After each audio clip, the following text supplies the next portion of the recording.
All right, good morning. I'm going to start this with a disclaimer.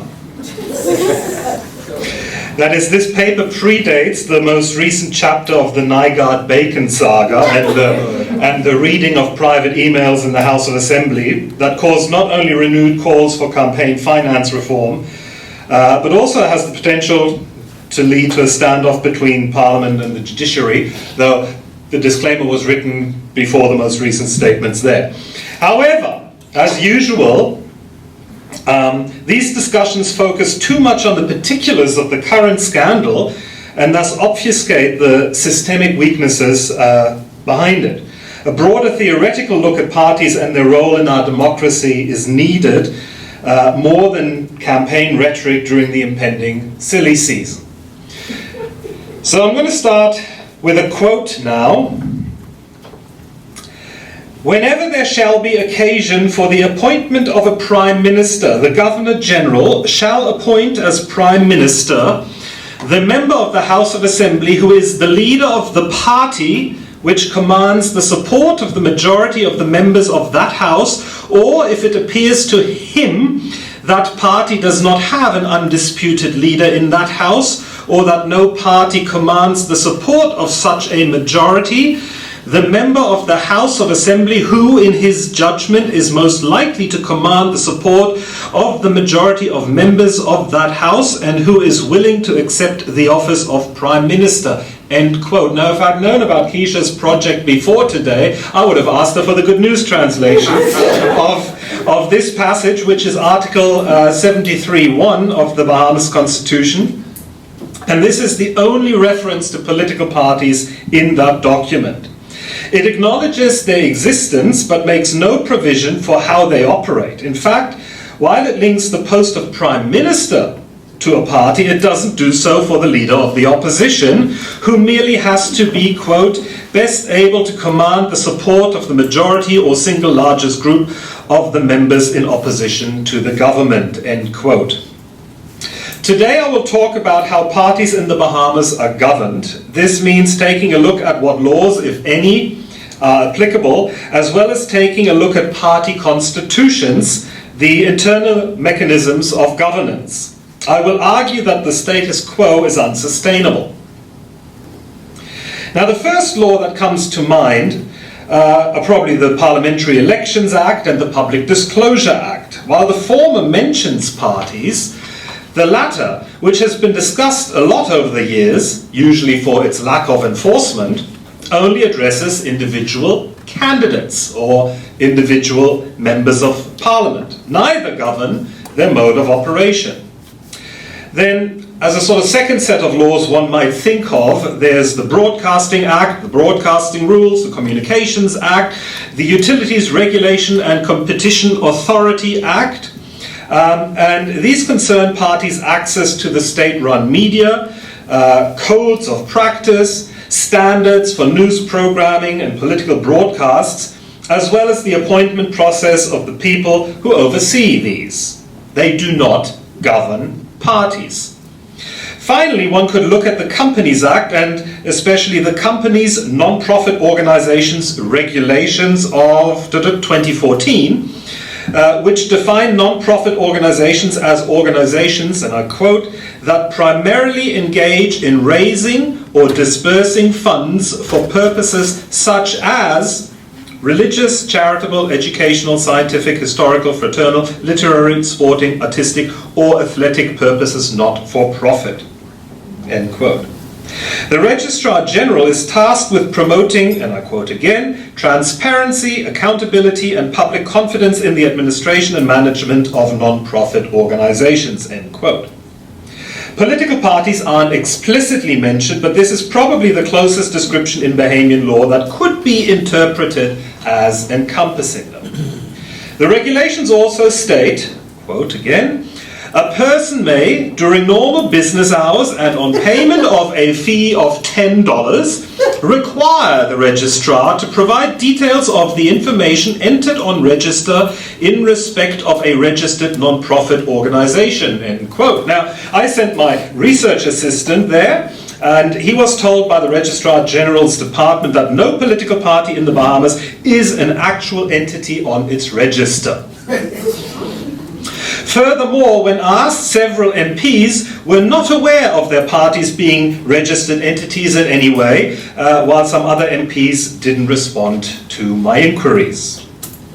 Transparency International concludes, quote, despite their critical public function in the system of democratic governance, parties remain in effect little more than private clubs. Hence, there is no requirement for registration of parties or any standards of internal democracy which parties have to meet. There is, moreover, no obligation to disclose sources of party funding, either to the membership, public, or any constituted authority. End quote. And this was referring to the Caribbean region in general. The Organization of American States, after observing the 2012 election here in the Bahamas, more specifically stated, quote, that the current system in which campaign finance is entirely of private origin and essentially unregulated has the potential to affect the equity of electoral competition. Such a system also exposes the country to the possible infiltration of illicit funds into politics. The lack of reporting requirements for political parties, combined with the fact that the legal framework does not endow the electoral authority with supervisory functions in the area of political financing or delegate this function to another organism, leads to a deficit of accountability in the area of political financing. Lastly, the mission notes with concern that the absence of guaranteed access to information on campaign spending leads to a lack of transparency that has a potentially negative impact on the ability of voters to make informed decisions, end quote. So, the question then is, how are these private clubs organized? I focused on the PLP's and FNM's constitutions. The DNA's constitution, while published on their website, won't be considered because it is missing crucial information that shows up in the table of contents of the document, but not in the actual document. And several attempts to get that missing information or clarification regarding its omission went unanswered since the founding of the party before the 2012 general election to this date, and I've kept bothering them. The other party that currently has a member in the House, the UDP, I did say D, right?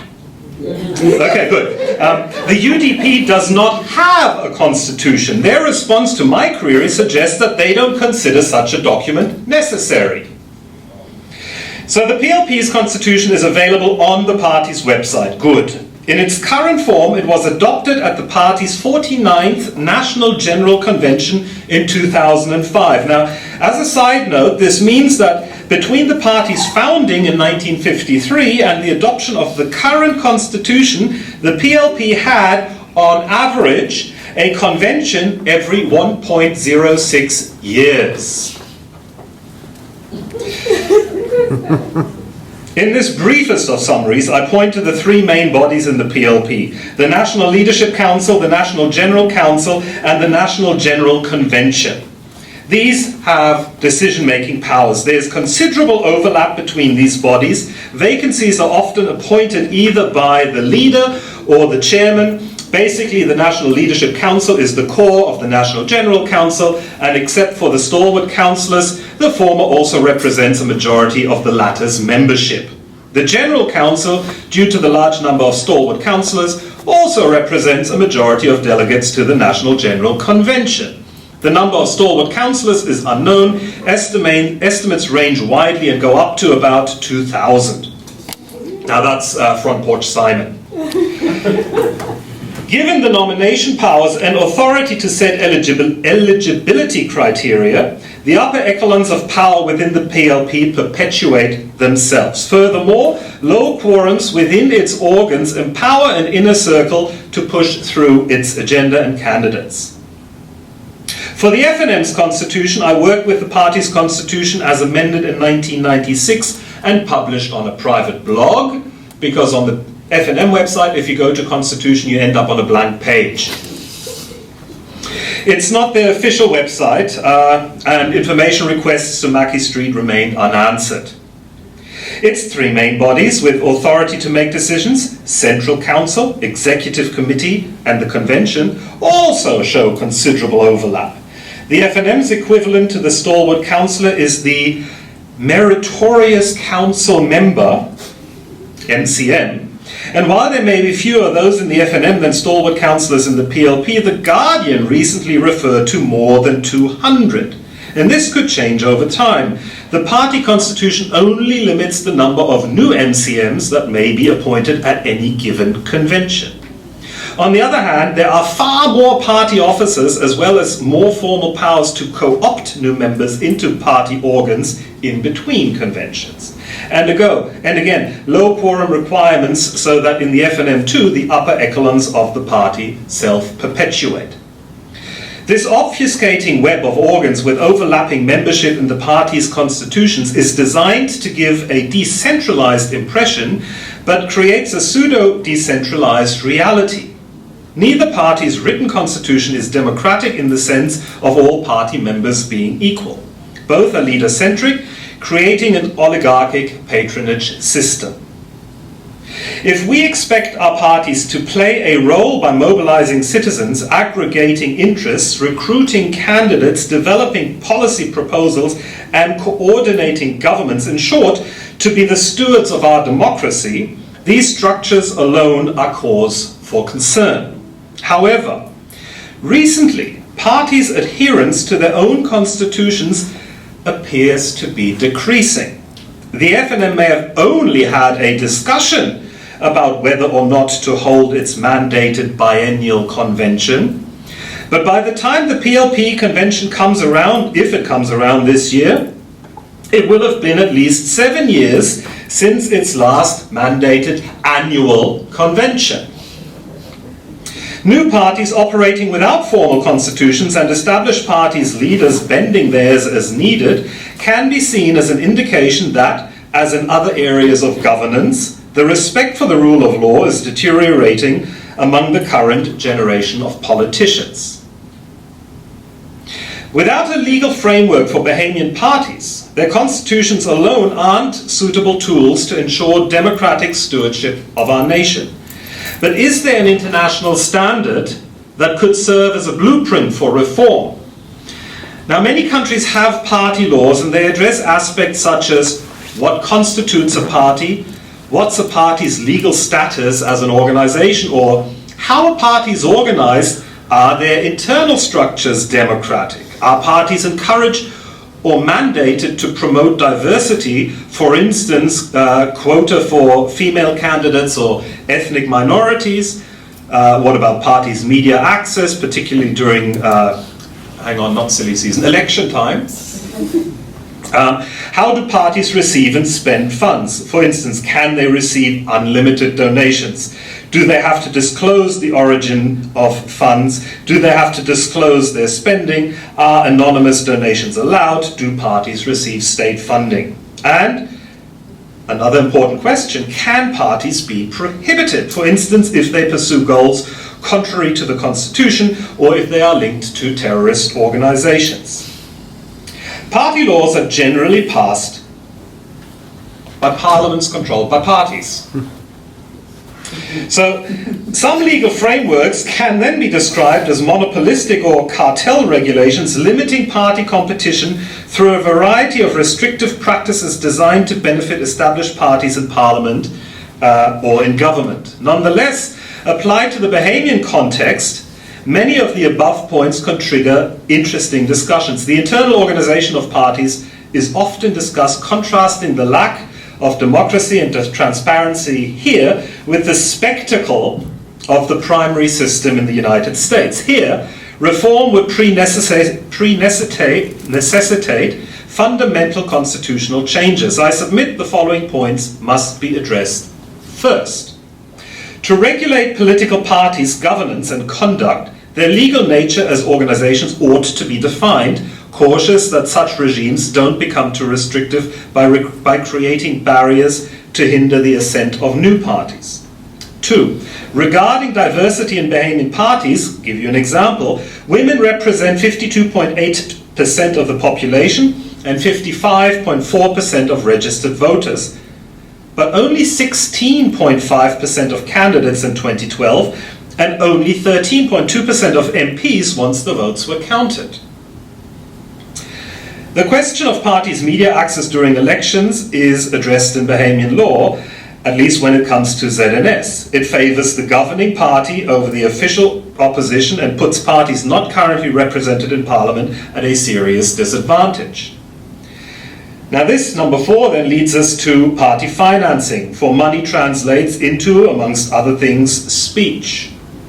Antonin Scalia, the recently deceased US Supreme Court Justice, said about the Citizens United ruling, "The more speech, the better. That's what the First Amendment is all about.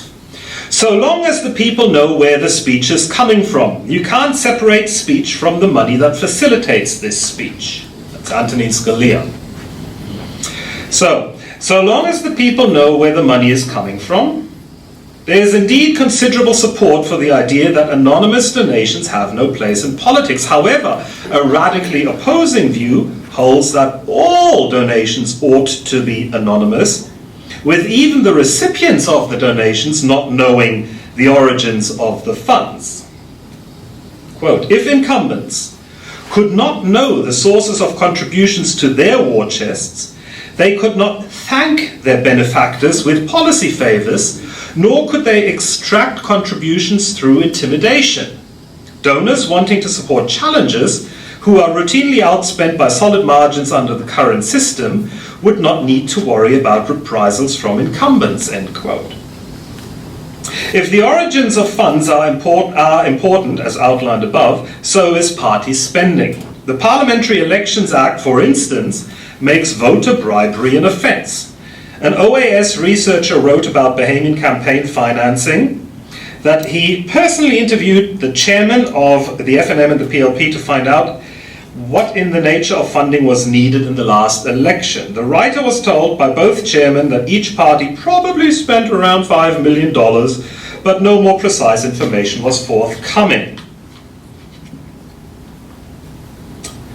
Maybe it's no surprise then that a recommendation made to the Constitutional Commission was that, quote, "The Constitution ought to provide that Parliament may prescribe by law for open and fairness in procedure for the funding of parties at elections, both local and national. There ought to be prescribed national limits on party political expenditure with approved penalties," end quote. Perhaps the surprise, though, is that this suggestion came from the currently governing Progressive Liberal Party. While the Constitution may not explicitly mandate Parliament to legislate the above, one could argue that in Article 52 it already implicitly does. Parliament may make laws for the peace, order, and good government of the Bahamas. Now, detailed analyses conducted, for instance, by the International Institute for Democracy and Electoral Assistance or the National Democratic Institute for International Affairs show that approaches to party law may differ. However, their existence can indeed strengthen a democratic system. Poorly institutionalized parties have been linked to significant differences between de jure and de facto decision-making, where democratic rulebooks exist on paper but are widely flouted in practice. Thus, for Bahamian democracy to have the future that we're talking about here, these questions need to be addressed. Otherwise, we will continue as a nominally independent nation, but of dependent subjects who accept that their political class can believe in Bahamians' willingness to submit to the mockery that they currently make of democracy. Thank you very much.